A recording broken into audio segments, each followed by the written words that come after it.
Hi everybody, let's talk about counterurbanization or urban to rural migration. For any migration in itself, the causes is the interaction between push and pull factors.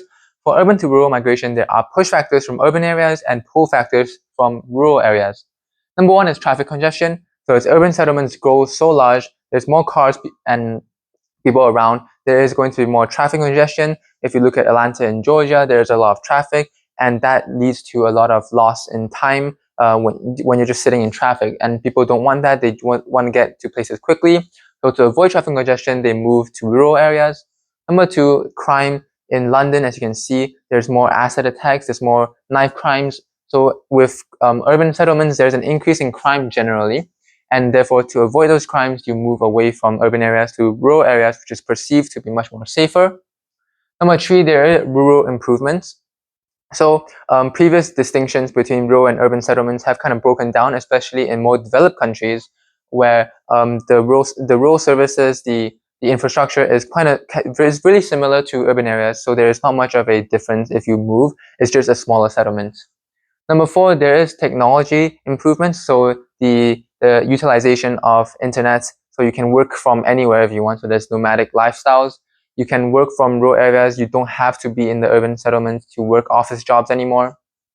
The growth of that leads to a lot of workers that can work online digitally moving to rural areas to enjoy. Number five, the rural ideal. The rural ideal is the romanticized, the idealized version of a rural settlement. So the perception that the rural areas are green, there's a lot of community life. So you really want to enjoy that. There's no pollution or anything. So the perception that rural areas are very green and kind of nice to live in kind of drives people to move to rural areas, especially with like social media promoting this also.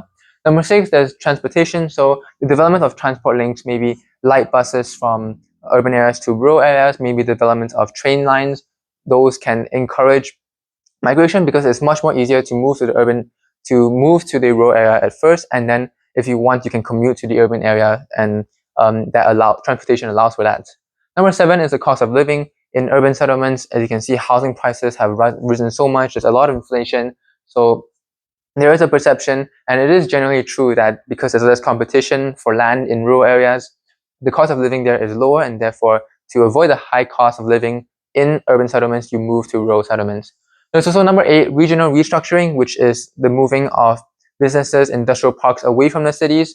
So because of the high cost of rent in urban areas, there's a lot of industrial parks who move to more rural areas, maybe the rural urban fringe, to build large industrial parks, and that needs a lot of labor. So they build housing for a lot of the workers, which develop rural towns themselves, or it just encourages movement to the rural settlements nearer to the industrial parks to look for the jobs.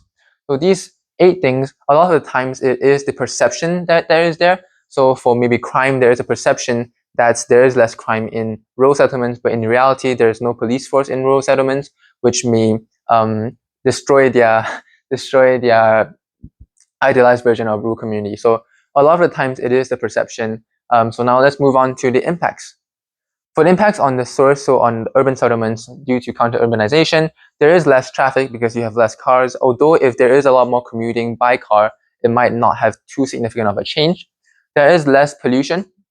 So you don't have as much economic activity. There might be less traffic, so you don't have much more pollution. And there's also a lower dependency ratio. A lot of the times, the people who partake in counter-urbanization are retirees, so very old people moving to rural areas to enjoy their life, the final moments in their lives. So you lower your dependency ratio, which is less burden on the economically active. However, there is a death of the CBD or a donut effect. A lot of these issues I describe up here, like traffic, crime, cost of living, these are issues primarily in the CBD, the Central Business District, so the center of the urban settlement. So with the movement away from the CBD, you get the donut effect, so the emptying of the center to develop the surrounding of your urban settlement. So you get more brownfield sites of that. There's also lower tax revenue. These retirees generally richer, and with less people in general, you get lower tax revenue. And there's also higher crime, which is kind of counterintuitive, because you might think there's less people, so there's less crime to commit. However, with less people, less rich people in general, there's less people. You need to commit more crime to make up the money that you would have made if you just robbed one person. That's number one. But also, in a lot of communities, the rich people in rich communities, if you integrate them into poorer communities, you can see less crime. But if you take away those rich people, you just get very poor people all around. You get a psychological effect which leads to higher crime. Let's move on to impact on destination, so on the rural area. There are positives such as the improvement of services, there's higher tax revenue, there's more political funding and votes because you have higher population. This allows you to invest into your services to better them. However, you do get more traffic, and these roads in rural areas are very local roads. There's maybe 2 lanes or something, which can't support the traffic that is coming in from counter-urbanization, so that is an issue. There's more pollution as well, both noise, air, and water from the using of these drinking water, maybe economic activity, maybe building, which leads to those. There might be ethnic tension or just a clash in culture, which leads to maybe higher crime, just people not liking each other. There's deforestation to build on land and get the materials to build. There's higher housing prices. These more wealthier people, they are buying the houses, they're buying larger plots, so that drives up housing prices because there's more competition.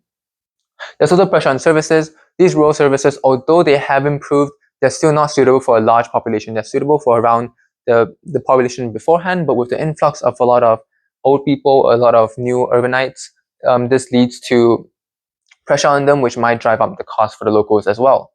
Then you also have the decline in community life, not only because of the clash in culture, but also because a lot of the times maybe town halls in rural areas, they rely on generally a small community, knowing everyone, knowing each other. But if you have a lot more people, people kind of isolate themselves, they don't want to get involved, which leads to a decline in community life. And also lastly, you have the traditional buildings becoming more modernized, so that's bad if you want to preserve more historical buildings and stuff. So this sums up counter-urbanization. I hope you guys enjoyed it, and I'll see you in the next video.